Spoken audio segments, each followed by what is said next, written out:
The biggest criticisms that I receive now, 17 years into this, are from the people who are like I was when I first got started.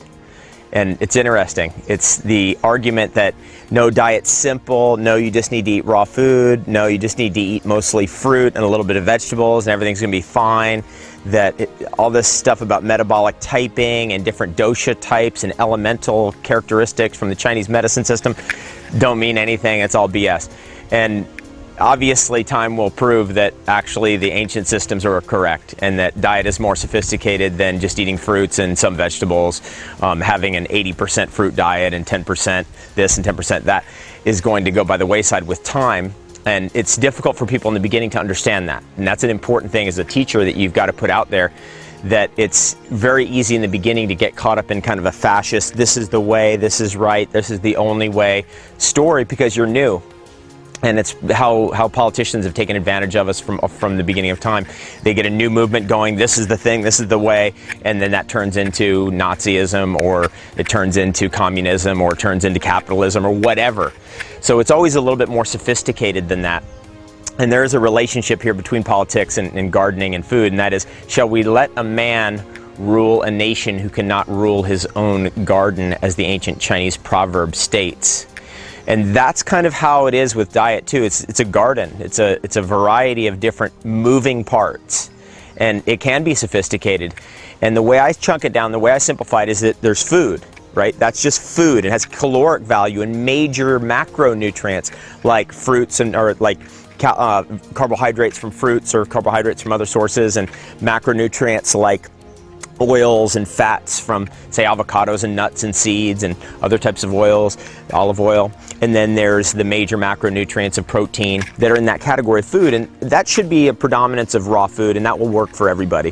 If that can be, say, 80% raw food of the food that we're eating, that's going to benefit a lot of people, greatly exceeding the effectiveness of most food choices.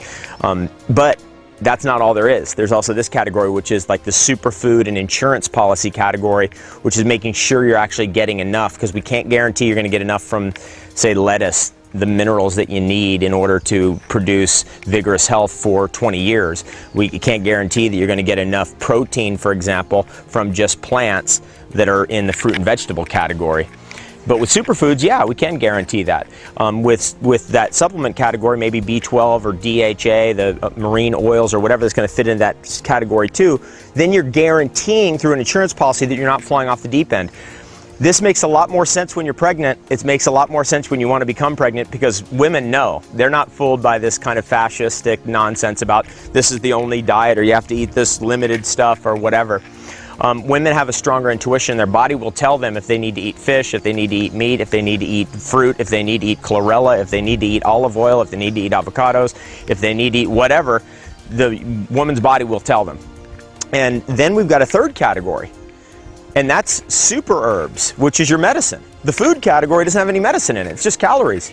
That's all been bred and domesticated. Whatever food you're eating, unless you're eating like a wild food diet, most likely there's no medicine in your diet. And that's where you come over here to the herbal category, which is actually medicine, so that you can knock out all those things in your body that are virally oriented, that are bacterially oriented, that are developing into problems maybe down the road, right at the very infancy of it. This is what's been learned since 1980 in the field of medicine and the studies of bacteria growth and population growth of bacteria, is that our original idea that all bacteria behave like dogs, and that is, if you leave your house for a week and you leave a bowl of food for your dog's going to eat the whole food in the first day. And that's the model that was in all science in relationship to studying population growth of bacteria right up until the 1980s, until it was realized that there are organisms on this earth that don't eat like dogs. They eat like cats. Now, if you have a cat, you know that if you leave a bowl out for your cat and you're gone for a week, your cat will ration the bowl out and will eat a little bit one day, a little bit the next day, a little bit the next day after that. And so there are organisms given an infinite amount of food that will only populate at a certain level. And those are the organisms that are behind arthritis. Those are the organisms that are behind plaque formation in your body. Those are calcification organisms, bacteria that form shells and viruses that form shells, leaving behind debris in your body. It's coral or mussels or oysters or barnacles. They leave a shell behind, and that's arthritis. That's the plaque formation in our body. And to fight those, we need a very intense herbal program all the time. And that's why I recommend tea. When you have tea coming into your body, you're knocking down all different kinds of medicines all the time. It's rocking into your body all the time. And when you put that all together, you got your food sorted out so it's not toxifying you and giving you what you actually need. You've got your superfood supplement category sorted out, so you're actually completely covered. You're not missing DHA, you're not missing protein, you're not missing vitamin B12, you're not missing vitamin K2, you're not missing vitamin B9, you're not missing D3. When you have all that covered, then you're like, okay, got insurance done. And then we have this whole super herb category, which is, in essence, and at its foundation, the idea that we should be taking the top 20 herbs around us or that we can get access to and just not even worry about herb number 1111 or herb number 108 or herb number 444. It doesn't matter. Who cares? We're not getting there. Let's get to 1 through 10 and then 10 through 20. That's super herbs, and those are the ones that are designed for everybody by the creator and by the higher power to be eating on a regular basis like food. But they have medicine. What's the best in that category? Probably reishi mushroom. It's the most well studied. And if you don't take reishi mushroom, then you haven't actually learned enough about it. That's the only reason why you're not taking it. It's the most well-studied herb in the world. I really recommend looking into it and researching it. And if you want a good recommendation just for anybody right away doing anything, reishi mushroom, right away, because it starts giving people immune system. And if you're getting a cold, a cough, a flu, a fever, scratchiness in your throat, any kind of infection that's chronic, then actually what it's indicating is that there is no immune system. Let me just reiterate this again. If you're just eating food over here, there's no immune system. You're not getting immunity.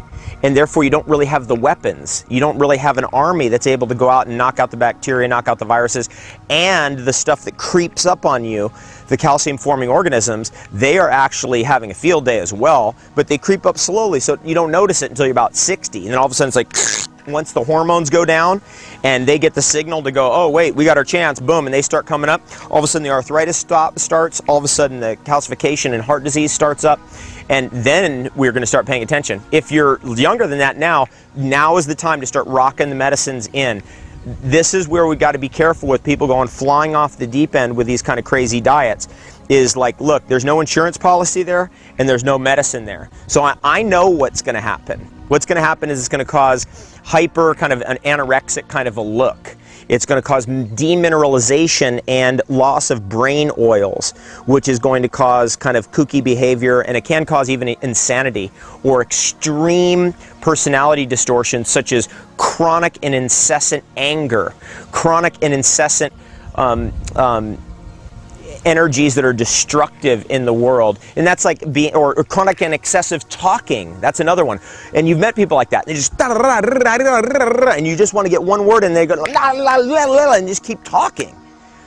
That right there is a wind excess in the elemental theory of Chinese medicine. And in the Ayurvedic system, it's a dosha of a vata imbalance, where the vata has gone out of control, and really out of control.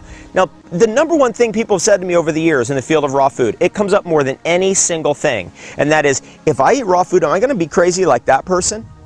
That's the number one thing I've heard over all these years. It's like chronic all the time. And I've always wondered, like, God, you know, there's a lot of crazy people on the raw food scene. Maybe there's crazy people in every scene in the world. I've always wondered, is it different with raw food than, say, in the heart of a corporation like a computer company or something, or any other kind of social group? And I think it actually is a little bit different in raw foods, because raw foods can, one, be done totally wrong, where we don't have any insurance policy and we don't have any herbalism, so we're working with food and that's it.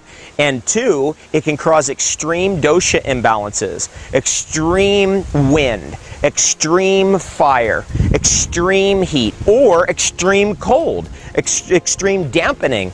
And this is where the medicine comes in, because those super super herbs actually will modulate that for us. They'll dry out our spleen, like poria. The medicinal mushroom poria dries out the damp, wet spleen. It's exactly counteractive to the damp, wet spleen. So is Rehmannia, which is a Chinese herb, is also counteractive to damp, wet spleen. So it counteracts those things that raw food can create in some types of metabolisms. What it really comes down to, again, is taking the food and the superfood combination and going, okay, now I've got all this covered, but am I in balance?